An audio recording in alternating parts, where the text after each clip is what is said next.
안녕하십니까.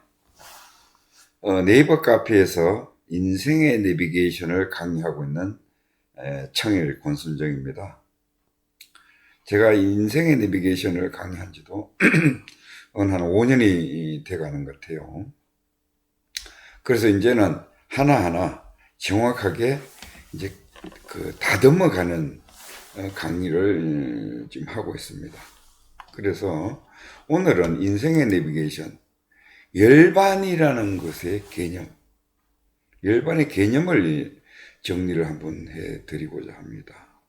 우리가 이제 많은 사람이 수련을 하고 도를 닦고 하는 것은 궁극적으로 뭐냐 하면은 이 열반에 안주하기 위해서, 열반을 체험하기 위해서 이 공부를 하는 거예요.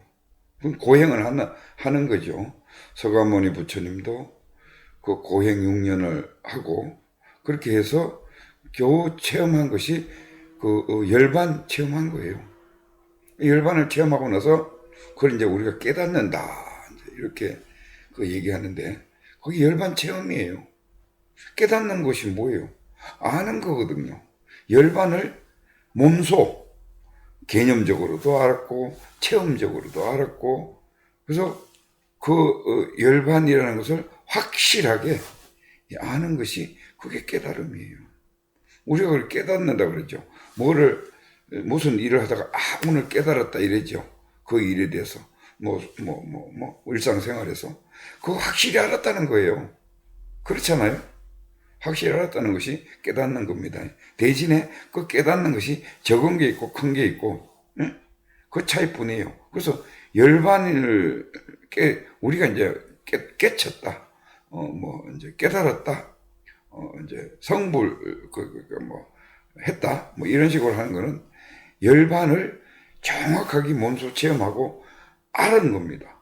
그걸 이제 실천할 수 있는 사람이 성인이에요. 알았으니까 이제 실천을 하는 거 아닙니까? 그죠? 그게 깨달음이에요. 그래서, 그러면은 우리가 이제 궁극적으로 내가 이렇게 보니까 그래요. 사람들이 열반에 가기는 가야 되는데, 열반이 어딘지, 그냥 목적지가 없어요. 공부는 열심히 해. 참선도 하고, 호흡법도 하고, 개념 공부도 하고, 교학도 하고, 아미타 부처님도 많이 외우해요. 하는데 그 궁극적인 목적, 도달할 목적이 없는 거예요. 모르는 거예요. 그냥 스님들이 이렇게 하라 그러고 목사님이 이렇게 하라고 하니까 그냥 따라서 할 뿐이에요. 그래서 제가 오늘 말씀드리는 것은 정확한 목적지를 죄송합니다. 목적지를 알고 목표를 설정하고 거기에 접근하기 위해서 내가 하나하나 공부를 해나가야 된다. 그래야 방향이 잡히는 거 아니에요? 키가 잡히는 거 아니에요? 그죠? 그래서 그러면은 목적지를 가려고 하면은 서울이 목적지다. 그러면 서울이라는 곳에 열반이라는 곳이 서울이라고 따지면은 서울이라는 곳을 가자면은 그 서울에 대해서 공부를 해야 된다고요.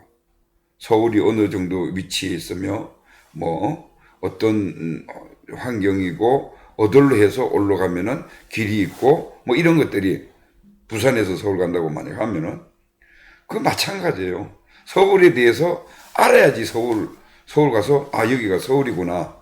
거기는 남대문이 있고 뭐가 있고 이렇게 알아야 되는 거예요. 그렇다고 보면은 자 열반에 대해서 이제 안다고 하면은 열반에 대해서 정확하게 알아야 될 거 아닌 거죠.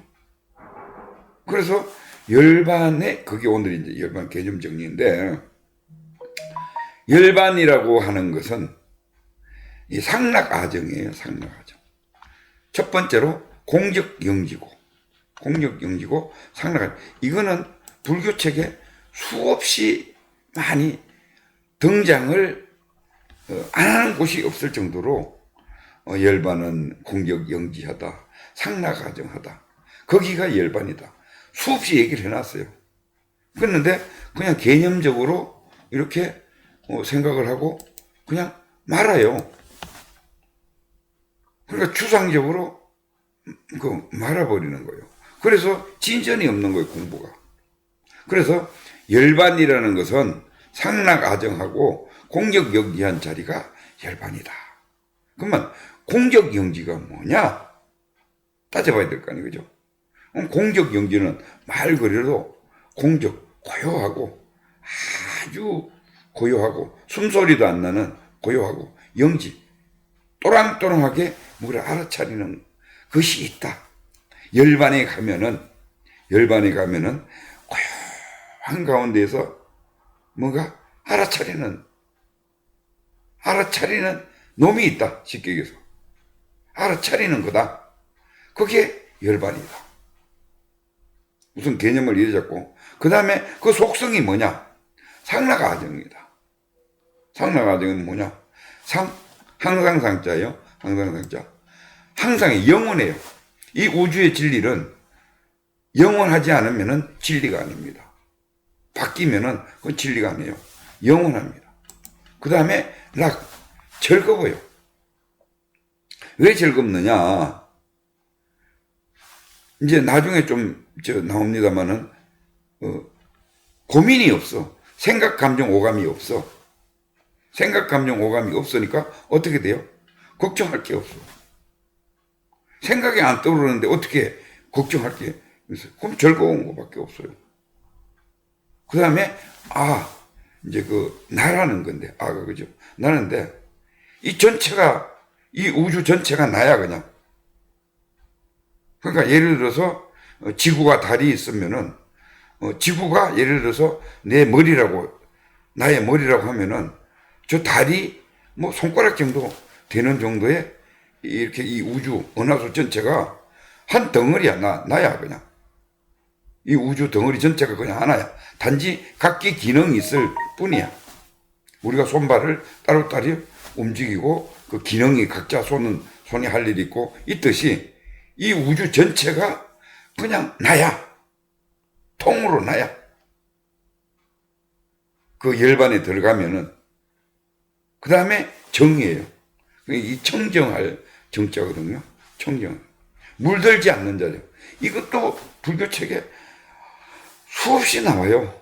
청정한 자리다, 청정한 자리다. 뭐 비워라, 놔라. 거기는 물들지 않는 자리다. 뭐 이렇게 이제 계속 나와요. 그런데 그 개념을 정확하게 따져보면은 열반이라는 것은 고요한 가운데 알아차리는 것이 있다. 거기 열반이고 전체적으로는 거기는 어떠냐? 상락아정하다. 영원하고 걱정이 없고 즐겁고 항상 즐겁고 나가 전체가 다 나고 청정하다. 물들지 않는 자리다. 이 개념을 정확하게 우선 아셔야 됩니다. 그런데 이 열반 자리가 하는 역할이 있어요. 고요하고 또렁또렁하게 알아차렸으면은 그 알아차린 것이 하는 역할이 있어요. 그런데 이 우주를 전체적으로 따져보면은 이 우주를 뭐 소도 있고 나무도 있고 흙도 있고 우리 몸도 있고 동물도 있고 식물도 있고 있잖아요. 지구만 따지더라도. 그런데 이 우주 전체를 뭐 토성, 목성, 금성, 은하계를 다 따져봐도 궁극적으로는 입자로 따지면은 소립자, 우리가 이제 말하는 원자, 모든 것이 원자로 돼 있어요. 그죠? 공기도 이 원자예요. 원자로 돼 있어요. 그런데 그것이 원래 그 입자로서 과학적으로 분석할 때는 소립자로 형성이 되지만은 우리가 우주적인 관점에서 그러니까 도학적인 관점에서 봤을 때는 에너지예요. 그냥 에너지 덩어리 한 덩어리야. 단지 에너지가 좀 강하게 몰려져 있는 곳도 있고 우리가 구름이 뭉쳐 있듯이 먹구름이 뭉쳐 있는 에너지가 가지고 있는 그 기운이 있고 또 맑은 쪽에 가지고 있는 기운이 있고 단지 에너지라는 것이 뭐예요? 플러스 마이너스잖아요. 그죠? 플러스